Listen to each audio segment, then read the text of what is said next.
Sean todos ustedes bienvenidos. No es para presumir, pero es bienvenidos a esta 135ª sesión científica de cardiología que organizamos en el Servicio de Cardiología. Y bueno, pues creo que la vamos a celebrar bien. El tema, por demás, es atractivo. Lesiones coronarias crónicas, desafíos, innovaciones y estrategias para transformar el pronóstico cardiovascular.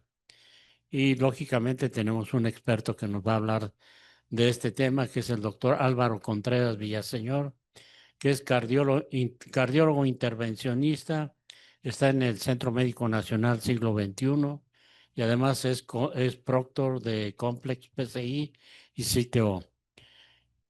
Tenemos también la presencia aquí de un grupo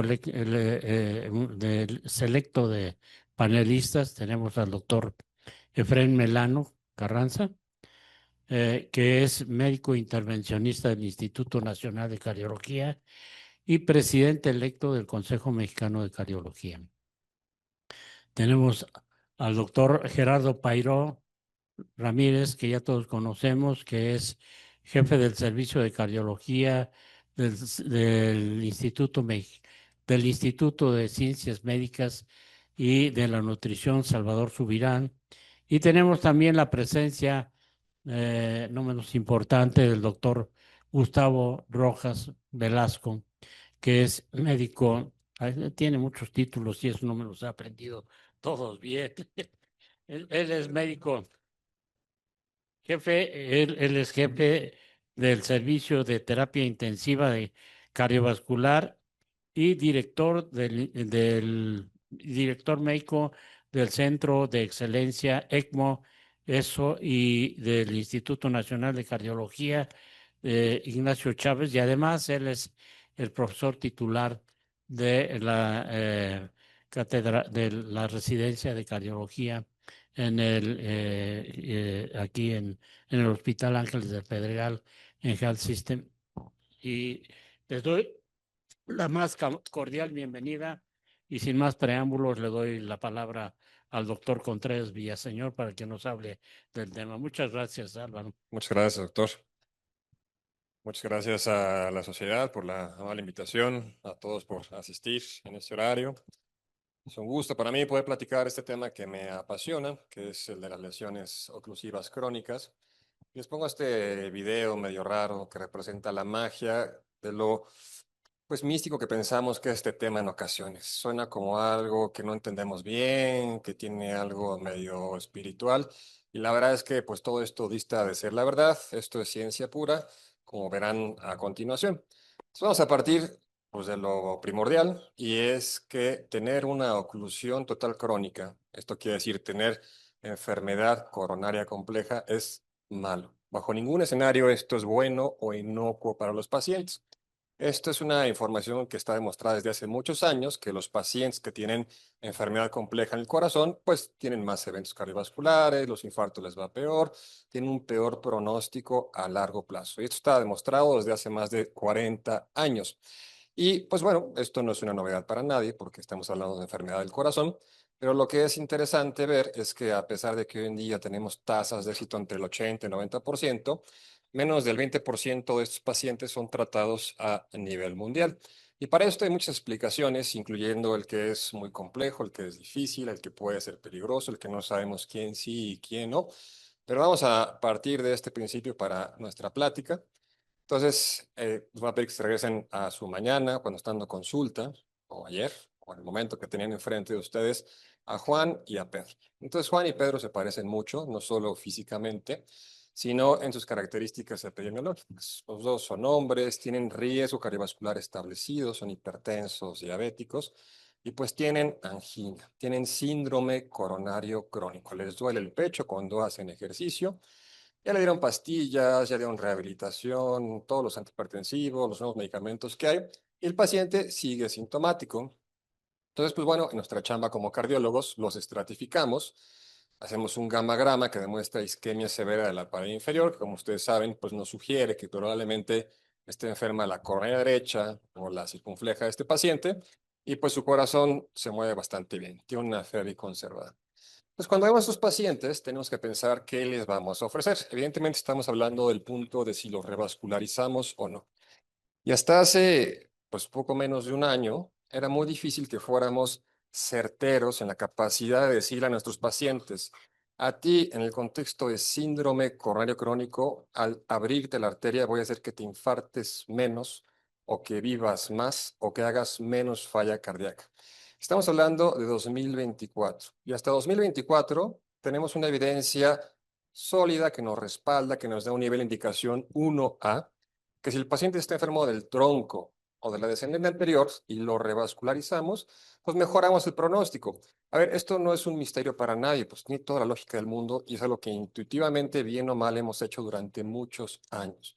El problema es que no se había podido demostrar de una forma eficiente y no había tenido un traslape en esta indicación de las guías. Antes de esto, el impacto en la sobrevida, pues no quedaba tan claro en las recomendaciones de las guías de práctica clínica. Pero creemos que este paciente tiene isquemia severa inferior. Entonces, ¿qué nos dice la evidencia más reciente de este tipo de pacientes? Nos dice, si tu paciente no tiene enfermo el tronco ni la descendente anterior, si tú le abres la arteria, lo que le vas a hacer es mejorarle los síntomas. Punto. Esa es la recomendación actual de las guías de práctica clínica. Estamos hablando de evidencia y van a ver por qué esto se vuelve importante. Entonces, a este paciente que vimos, a Juan y a Pedro, pues tenemos que tener esto en la cabeza. Si yo los trato, pues voy a hacer que mejoren sus síntomas. Y si yo le firmo que se va a infartar menos o que va a vivir más, pues probablemente no tenga la evidencia suficiente para decírselo. Y eso es importante porque sabemos que poner stents no es inocuo. El ponerle un stent a un paciente conlleva un riesgo acumulativo de eventos cardiovasculares de por vida. Primer año más o menos 5% y de ahí para el real 1 a 2% para siempre. Y esto va a ser algo que va a ser verdad mientras sigamos implantando stents metálicos. Es parte, pues, de la tecnología con la cual tenemos que trabajar. Entonces, pues no es pecata minuta ponerle un stent a un paciente. Pero aún sabiendo esto, pues yo creo que si hacemos una encuesta de los cardiólogos aquí presentes, pues todos estaríamos de acuerdo que sí hay que revascularizar a este paciente, ¿no? Yo estoy de acuerdo que sí hay que ponerle un stent. Entonces, pues llevamos a Juan y a Pedro a Cate y lo que tiene Juan es que tiene una lesión significativa de la córnea derecha y lo que tiene Pedro es lo mismo, tiene una lesión significativa de la córnea derecha. Es el mismo escenario clínico de los pacientes. Sin duda alguna, la complejidad de la resolución de la enfermedad pues es radicalmente diferente en ambos escenarios. Pero es importante entender que en cualquiera de estos dos escenarios, lo que le ofrecemos a este paciente es una mejoría de los síntomas.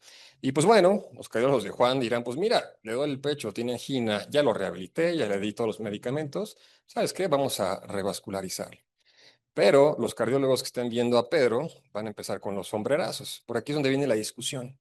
Es muy peligroso, pero es que le duele el pecho, pero es que no vas a hacer nada más que quitarle los síntomas, que es la indicación más clara que tenemos hoy en día para revascularizar a un paciente con síndrome coronario crónico. ¿Y esto por qué es importante? Digo, no es algo que todos tengan en la mente, pues particularmente los que nos dedicamos a esto, que en las últimas guías de revascularización, que tienen ya un par de años, bajó la recomendación de abrir una CTO. Estaba en 2A, que quiere decir, pues tal vez sí sea bueno, y 2B, que quiere decir, no estoy tan seguro que sea bueno. Entonces ahí hubo un bajón general de los operadores de este tipo de terapias, pero es muy importante entender por qué pasó esto. Entonces ustedes saben que las guías, pues toman evidencia, y de acuerdo a esa evidencia, los grupos de expertos hacen decisiones. Entonces, para la publicación de estas guías de revascularización existían únicamente cinco nada más, ensayos clínicos aleatorizados para en el escenario de CTO. Y estos 5 ensayos clínicos son radicalmente diferentes entre ellos. Miden cosas distintas, son poblaciones diferentes, diferentes operadores, diferentes técnicas, una heterogeneidad muy importante en la evidencia científica que respalda este tipo de intervenciones. Pues no les voy a dar una cátedra aquí epidemiológica, pero voy a mencionar los dos más importantes, de los cuales el más importante es este, es el Decision CTO. Y este es el más importante por el número de pacientes. Este es un estudio que se hizo en Asia y buscaron enrolar 1,300 pacientes, ¿no? ¿Y qué es lo que ellos querían hacer? Estos eran operadores muy buenos, operadores asiáticos, Dicen, yo quiero demostrar que mis pacientes se mueren menos cuando les abro una CTO. ¿Y pues qué creen que pasó? Que evidentemente fue negativo el estudio. Esto es extraordinariamente difícil de demostrar en el contexto de síndrome coronario crónico. De los 50 años que llevamos de desarrollo tecnológico y de evidencia de intervenciones tipo escenarios, apenas en 2024 se generó la evidencia para las guías de práctica clínica. Pues, evidentemente, este estudio iba a ser negativo, tiene muchos contras, entre ellos que les faltó casi una tercera parte de la población, lo cual afecta el poder del estudio. Pero hay cosas buenas de este estudio, y es que a pesar de que fueron un montón de pacientes, tuvieron una tasa de éxito del 90% y solo 3 complicaciones no fatales. No se les murió nadie. O sea, que eran operadores bastante buenos en ese sentido, ¿no? Pero este es el estudio que hace que pasemos de un 2A a un 2B, porque pesa mucho desde el punto de vista estadístico por la cantidad de pacientes. Nos voy a poner el otro lado de la moneda, que es el estudio que vale la pena conocer, que es el EuroCTO. Esto lo hicieron los europeos, evidentemente, el grupo de intervención de EuroCTO. Ellos fueron más puntuales y dijeron, pues, ¿sabes qué? ¿Qué queremos demostrar? Que este tipo de terapias es buena para quitarle los síntomas a los pacientes. Enrolan una gran cantidad de pacientes, pacientes con alta complejidad, con mucho abordaje retrógrado, con mucho miedo del contraste. ¿Y qué es lo que demuestran de forma fehaciente y efectiva? Que si tienes un paciente que le duele el pecho, le falta el aire y le abres una CTO, pues se le quita y mejora su clase funcional y puede hacer ejercicio. Esto no es evidentemente el hilo negro, pero es necesario demostrarlo ante la evidencia. Desde el punto de vista estadístico, este estudio pesa un poquito menos que el anterior por la cantidad de pacientes que enrola. Entonces, hasta ahí vamos con los ensayos clínicos aleatorizados. Y luego se empiezan a generar las hipótesis. Este es el seguimiento a 3 años del EuroCTO. ¿Y qué es lo que observaron ellos? Que a los pacientes que se les abre la arteria se mueren menos que los pacientes que se quedan con tratamiento médico. Este es un seguimiento, es un registro, no es un ensayo clínico, pero es lo que se está observando en el seguimiento a largo plazo de este tipo de pacientes, que esto pues no se hacía antes. Entonces, ¿qué es lo que hacemos cuando no tenemos la respuesta en los ensayos clínicos? Pues empieza a hacer lo suyo la ciencia y nos vamos a los metaanálisis. Y todos los metaanálisis que engloban a los pacientes de síndrome coronario crónico y engloban a los pacientes con CTO demuestran una tendencia hacia el beneficio. Oye, pero los metaanálisis es únicamente estadístico y cuando no tengo suficiente evidencia clínica de ensayos clínicos, pues ¿qué hago? Pues me baso en los registros que mejor estén hechos. Aquí les voy a poner uno de los mejores. Este es el registro alemán, es en Bad Kreuznach. Ahí están uno de los pioneros y de los operadores más expertos de este tipo de terapias y tiene una base de datos, un seguimiento muy formal, ¿no? Entonces, ¿qué es lo que observan ellos? Si yo le abro la arteria a mi paciente, le abro la CTO, que es la línea en verde, pues vive más que los pacientes que no se la abrí, que es la línea en rojo. Punto. Seguimiento, registro. Si se la abro, viven más. Pero desglosan estas líneas y dicen, vamos a ver qué pasa con las diferentes opciones que yo tengo para abrirlo. La línea verde, que es la que tiene una mejor sobrevida, son los pacientes que tuvieron una angioplastía ACTO que fue exitosa, que es el primer punto de control. Tiene que haber éxito en la angioplastía para mejorar bien el pronóstico. ¿Cuál fue el segundo mejor escenario? La línea amarilla, que fueron los pacientes que fueron operados, los llevaron a Revas. Y esos pacientes les fue mejor que los pacientes que tuvieron únicamente tratamiento médico óptimo, que es la línea roja. ¿Y cuál es la línea azul? Pues es la línea de lo metí a angioplastía y no se la pude abrir. Es peor, sin duda alguna, que el éxito, es peor que la cirugía, pero pudiera ser tal vez mejor que el no hacerle nada a estos pacientes más que darle pastillas. Aquí estamos hablando de pacientes que en verdad lo necesitan, pacientes sintomáticos. Esto no es, pues, te la encontré y es ya gratis. Entonces, en este punto vamos con la evidencia y pues aquí a lo mejor ya los convencí que le hagamos angioplastía a todos los pacientes, ¿no? Pero me dice Fren que todavía no. Entonces, como eso hay muchas opiniones y les muestro una que pesó mucho. Esto es una publicación que salió en 2023. Este hombre, Alistar, es el líder de un grupo norteamericano de intervención. Y lo que hicieron ellos fue analizar una base de datos de casi 200,000 pacientes. Esto es un seguro norteamericano en el cual analizaron a todos los pacientes que metieron a angioplastía. Esto es población general. Metían pacientes sencillos, complejos, hospitales de primer nivel, segundo nivel, etcétera. ¿Y qué es lo que encontró? Lo que encontró es que los pacientes que son llevados a angioplastía STO, pues se complican mucho más, se mueren mucho, se infartan, se perforan, un riesgo alto del procedimiento, una tasa alta de complicaciones. Y entonces él estaba tan orgulloso de su estudio que mandó una carta al editor de Eurointervention. Eurointervention es una de las revistas más famosas y de más peso de intervención a nivel mundial. Me mandó una carta y dijo, ¿sabes qué? Yo en mi gran registro, que pesa mucho porque son muchos pacientes, pues vi que los pacientes que van a angioplastia CTO se complican más y les va peor. Creo que deberíamos de hacerlo menos. De hecho, su recomendación es que se lo hagamos únicamente en un caso in extremis. Si el paciente está agonizando de angina, no hay nada más que hacer, no lo puedo operar, pues ahí piénsatelo porque les va muy mal. Aquí están mis datos que lo comprueban. Y esto pues a lo mejor es mejor para nadie, ¿no? Y esto se convirtió un poco en chiste, en chisme de lavandería, porque lo que ameritó fue una respuesta en esta misma revista del grupo, del líder del grupo de EuroCTO. Y le dijo, ¿sabes qué? Tienes toda la razón. Cuando se hace angioplastía compleja, digas en este caso CTO, en hospitales de primer nivel, por gente poco preparada y sin experiencia, evidentemente les va peor. Se complican, se perforan, se mueren. Esta es una terapia que requiere una selección adecuada de los pacientes y requiere de ser muy honestos de si podemos y si debemos o no tratar este tipo de pacientes. Hay que individualizar el caso a caso y definir qué tan capaces o no somos de poder abrir este tipo de lesiones.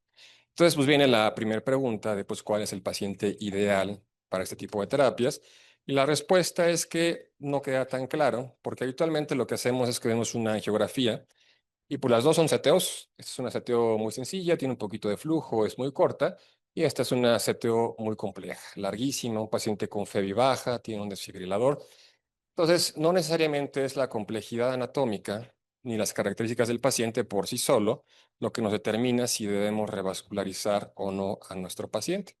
Entonces, ¿cuál es la respuesta? La respuesta es cuando el beneficio es mayor que el riesgo.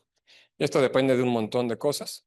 Depende de evaluar lo mejor que se pueda el beneficio, de acuerdo a la clínica, a las probabilidades de éxito, a la experiencia del operador y el riesgo a largo plazo y a corto plazo. No solo es el abro y a ver cómo te queda, sino que la tengo que abrir y abrir bien para que este stent te dure muchísimos años. Ya vimos que tener stents en el corazón tiene implicaciones. Entonces, esto es muy fácil de decir, ¿no? Al que se beneficia más que le perjudica, pero la verdad es que es muy difícil de llevarlo a la práctica clínica. Entonces, esto requiere de un análisis básicamente holístico del paciente en el cual se evalúan tanto las características anatómicas propias del paciente para poder tomar la mejor decisión. Y aquí es bien importante que siempre pensemos en el pronóstico no solo a corto, sino también a largo plazo. Como intervencionistas, tomamos mucho peso en las decisiones de acuerdo a la anatomía coronaria. Esto, se los voy a decir para los que no son intervencionistas, es bien difícil de hacer porque de repente hay 5 o 6 algoritmos diferentes que tienes que medir, que tienes que sumar para hacer un puntaje de riesgo. Lo que les puedo decir es que no es tan sencillo, no es tan difícil como parece. Si entendemos que son estos dos los que se repiten en todos, aquí les puse 4, pero hay como 8, y estos 3 que se repiten en la mayoría. Entonces, cuando les toque ver una geografía coronaria y vean una oclusión total crónica, pueden tener herramientas muy básicas para decir, pues, ¿sabes qué? Este está muy difícil o este está medio fácil. Si le entramos, no le entramos, lo pensamos. Pueden participar tanto desde el punto de vista clínico en la discusión con el intervencionista de las probabilidades de éxito. ¿Y cuál es el primero y más importante de todos? Las características del CAP proximal. Esto es el muñón donde empieza la CTO. Como intervencionistas nos entrenan a trabajar de forma anterógrada, avanzando hacia adelante y viendo hacia dónde vamos. Por eso es tan antinatural este tipo de estrategias para nosotros como intervencionistas, porque tenemos que hacerlo sin ver hacia dónde vamos y a veces tenemos que hacerlo por atrás. Entonces, el primer obstáculo es el muñón proximal. Cuando el muñón es así, romo, cortado, ambiguo, no sé en dónde estás, sabemos que es un escenario mucho más difícil a cuando es un cap que se ve afiladito en punta de lápiz que nos dice, pues bueno, el camino es por acá. Entonces, si veo esto, ya sé que es más o menos difícil. Si veo esto, ya sé que es más o menos fácil. ¿Qué más es importante a evaluar? La ausencia o presencia de tortuosidad. Porque como les decía, aquí de una forma antinatural para nosotros como intervencionistas tenemos que avanzar por donde no podemos ver el camino. Entonces, cuando es una arteria que está muy recta, pues bueno, más o menos uno puede llevar la guía por un trayecto derechito, pero si son arterias tortuosas, pues pasa esto, que de repente la guía se sale y perforamos. Entonces, la presencia de tortuosidad, que es algo que todos podemos ver más o menos bien, es el segundo predictor de complejidad de este tipo de lesiones. Y luego vienen los que son frecuentes, pero menos importantes tal vez, que es la presencia de calcio. Es extraordinariamente raro que una CTO no tenga calcio, es enfermedad compleja, es enfermedad crónica, pero hay de calcio, calcio. Calcio severo, calcio muy ligero, una calcificación severa nos habla de que esto es algo mucho más complejo y que sea larga. 5 milímetros de CTO contra 20 o 30, evidentemente es mucho más complejo, mientras más larga es la lesión a evaluar. Y esto lo balanceamos con algunos scores, que esto pues sí involucra sacar la calculadora para poder hacer los puntajes, que nos predicen o nos pronostican la tasa de complicaciones. Un paciente de riesgo bajo cae básicamente en el escenario de una angioplastía normal. Una angioplastía convencional tiene una tasa de complicaciones menor al 1%. Entonces estamos acá. Cuando hablamos en riesgos intermedios, ya vamos cerca del doble. Cuando hablamos de riesgo alto, estamos arriba del triple. Esto ya requiere de una evaluación un poquito más concienzuda. Son herramientas muy básicas que nos dicen, pues sabes qué, si deberíamos abrirla o no deberíamos abrirla. Y para ejercicio está en geografía. Entonces, pues bueno, ¿dónde está el CAP? Yo no lo veo. Si alguien lo ve, pues podrá decir que no. Pero si yo no lo veo, yo sabes qué, esto ya es difícil. No está tortuosa, está bastante derechita. Es un poco larga, no está francamente calcificada y el paciente no está operado. Entonces yo así de bote pronto digo, pues sabes qué, está más fácil que difícil. Y cuando lo hacemos de una forma ordenada y hacemos el scoring formal, nos damos cuenta que los resultados concuerdan. Es una lesión que no es altamente compleja, con una probabilidad de éxito alta y una tasa baja de complicaciones. Evidentemente, esto es una generalidad, pero más o menos es como tratamos de escoger al paciente que le conviene ser llevado a este tipo de terapias. Entonces, voy a ponerle unos ejemplos más. Este es un paciente que tiene angina, evidentemente, que si no, no lo habríamos cateterizado. Tiene isquemia documentada y tiene enfermedad de un vaso. Entonces, para los que no son intervencionistas, pues esta es una oclusión total crónica de la córnea derecha que es bastante difícil. La CTO es muy larga, hay calcio, hay ambigüedad. Entonces, si nos basamos únicamente en la anatomía, si yo veo esto, digo, ¿sabes qué? Lo veo muy difícil. Yo creo que este paciente no hay que abrirlo. Pero cuando lo evaluamos de una forma sistemática, utilizando scores y otras herramientas de predicción, nos damos cuenta que no es una lesión tan compleja y que si el paciente está sintomático, seguramente se beneficiaría de abrir esta arteria. Evidentemente, no es fácil abrir este tipo de lesiones, se requieren de técnicas especializadas, abordaje bilateral, muchos dispositivos y muchas tecnologías que nos favorecen o que nos permiten tener éxito. Son procedimientos largos, ¿sí? Son procedimientos muy desgastantes, pero sabemos que en este tipo de escenarios podemos ayudar a nuestros pacientes a que tengan menos angina, que recuperen su clase funcional y que, pues ojalá en un futuro podamos decir a que se infarten o a que se mueran menos. Aquí les va otro ejemplo, que este ejemplo a mí me gusta mucho. Este hombre, cuando yo lo conocí, tenía 60 y pico y él es carpintero, tenía más o menos 10 años con angina. Empezó con angina, dejó de trabajar, se convirtió en una carga para su familia y fue a cardio. Entonces hace ya varios años lo cateterizan en cardio y fue fallido. Dicen, pues ¿sabes qué? Pues ya ni modo, ya no trabajes. O trabaja otra cosa que no sea ser carpintero. Dejó de trabajar. Más o menos 4 años después, 5 años después, fue a centro médico y se vuelve a cateterizar y es fallido otra vez. Entonces, pues sigue sin trabajar y pues el hombre ya se le acabó la vida. Es un paciente con enfermedad coronaria multivascular, con fe baja, que tiene ya dos intervencionismos fallidos, pues no suena muy amigable la idea de volverlo a intervenir. Aquí no es que seamos mejores ni mucho menos, pero lo que pasa es que avanza la tecnología, avanzan las técnicas y nos dan chance de ofrecerle cosas a los pacientes.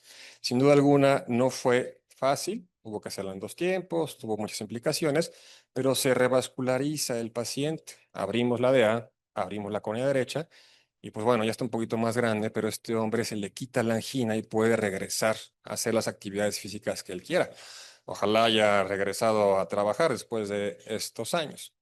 Y les muestro un tercer ejemplo que aparenta ser muy extremo, que es una CTO del tronco. Paciente sintomático, con isquemia moderada, seguramente con un patrón balanceado, con una FEBI no tan bajita y con enfermedad multivascular. Entonces, si hacemos un puntaje de tasa de éxito de abrir la DA, es bien bajito. O sea, ¿qué quiere decir? Que es muy fácil, entre comillas, abrir la DA. Si lo hacemos para la circunfleja, también, porque la CTO es muy cortita, pero abrir las dos es prácticamente imposible. Entonces, a este paciente, pues no le conviene que le abramos la DA y que le cerremos la circunfleja, o al revés. Este paciente, pues se beneficia de que lo operen, pongan unos buenos puentes y que esto le dure mucho más tiempo. Es una forma muy global de cómo tomamos decisiones en este tipo de escenarios. Y sí es muy importante recordar que la anatomía o la complejidad anatómica por sí mismo no es una contraindicación para tratar este tipo de pacientes. Entonces, la pregunta es, bueno, ok, ya más o menos sé qué paciente pudiera convenirle este tipo de terapia o cuál no. Y la pregunta es cómo logramos estos buenos resultados. Y entonces, habitualmente pensamos esto, que partimos pues de los últimos años de desarrollos tecnológicos, pero la verdad es que no.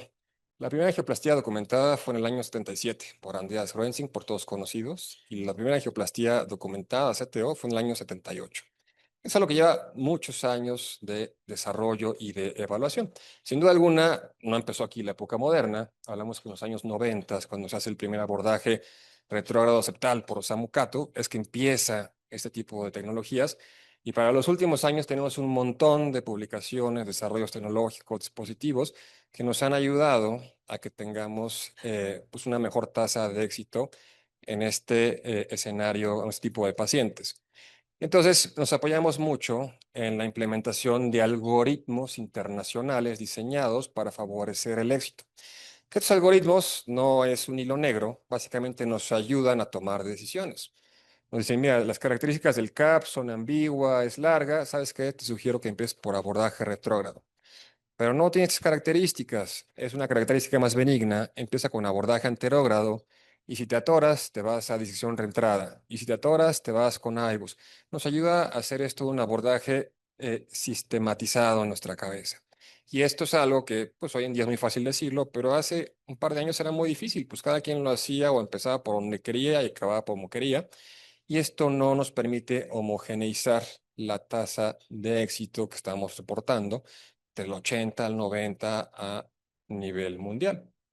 Y esto suena muy bien, pero entonces dices, pues sí, eso pasa en Europa y en Asia, a lo mejor en Estados Unidos, pero no en nuestro país.